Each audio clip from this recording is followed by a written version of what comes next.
And how long have you been coaching for? When did you first start? Oh man, I don't even know. I've been giving So a people while. advice. I've been giving people advice for whether they wanted it or not for for years. So I would probably say our business is, I don't know, maybe 8 to 10 years. Maybe I couldn't even tell you because it seems that I've been so invested in the sport for so long that what went from being just chatting about triathlon with mates to giving them advice to writing programs and everything like that. It's just, yeah, it just seems to have been something that I've done forever.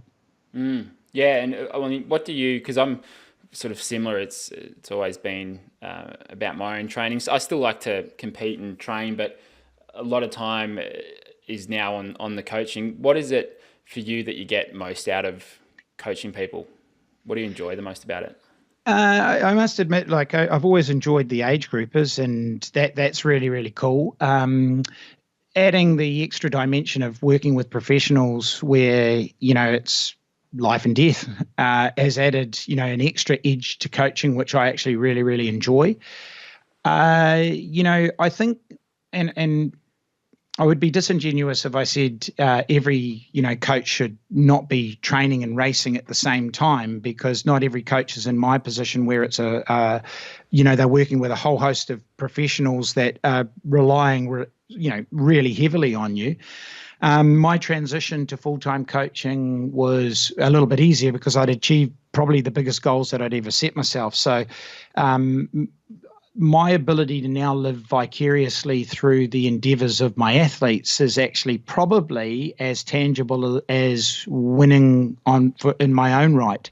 So seeing them evolve, sort of the transition from my evolution as an athlete to trying to evolve the athletes that I coach, that's something that I get a huge sense of satisfaction from. And look, I mean, age groupers winning age groups and qualifying for big races is really cool.